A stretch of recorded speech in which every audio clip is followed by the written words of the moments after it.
এটা একটা মজার প্রফেশন। এক এক জেলায় যাওয়া মানে এক একটা কালচারের সাথে পরিচিত হওয়া। এনএসডিএর অ্যাসেসর হিসেবে আমি কাজ করছি এবং আপনাদের সাথে আমার নতুন একটা যাত্রা শুরু হয়েছে রিটেল সেলসের উপরে। আমার এক্সপিরিয়েন্স গুলো শেয়ার করলো। আপনারা যেহেতু রিটেল সেলস শিখতে এসেছেন, যে না এটা আমাদের সেলসের ক্ষেত্রে, খুচরা বিক্রির ক্ষেত্রে একজন সেলস পারসন হিসেবে আমরা কিভাবে কাজ করব। আর সবচেয়ে বড় কথা, ওয়ার্ল্ড ওয়াইজ কিন্তু এখন সেলস হলো সবচেয়ে ইম্পর্টেন্ট একটা বিষয়। যত ভালো প্রোডাক্টই হোক, যত ভালো ম্যানেজমেন্টই হোক, আদারওয়াইজ মার্কেটিং, আদারওয়াইজ সেলস কোনো বেনিফিট কেউ করতে পারবে না, তাই তো?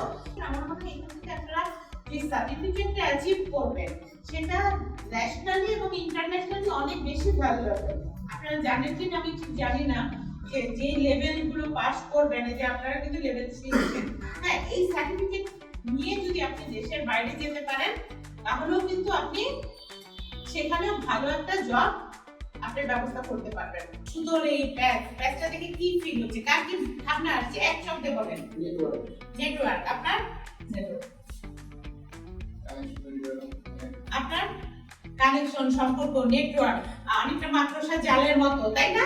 অনেকটা কি হচ্ছে, এই যে নেটওয়ার্ক, এখন এই গ্লোবালাইজেশনের যুগে আমরা কি শুধু বাংলাদেশে পড়ে আছি এমন কিছু? তা তো না, তাই না? আমরা সারা ওয়ার্ল্ডের সাথে কানেক্টেড না? সুতরাং আমি যদি পিছিয়ে থাকি এই কানেকশনের দিক থেকে, তাহলে কিন্তু আমি আলটিমেটলি পিছিয়েই যাব। আর আমরা যে কোর্সটা করতে এসেছি সেটার মূল প্যাটার্নটাই কিন্তু কানেক্টিভিটি। কার সাথে? কাস্টমারের সাথে।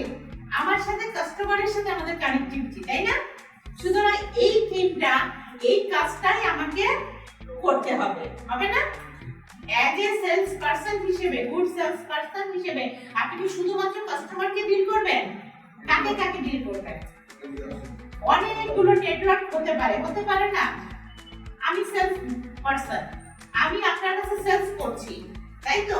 আমার বিহেভিয়ার, আমার অ্যাটিটিউড আপনাকে মুগ্ধ করেছে, ভালো লেগেছে, আপনি আমার থেকে প্রোডাক্ট নিয়েছেন।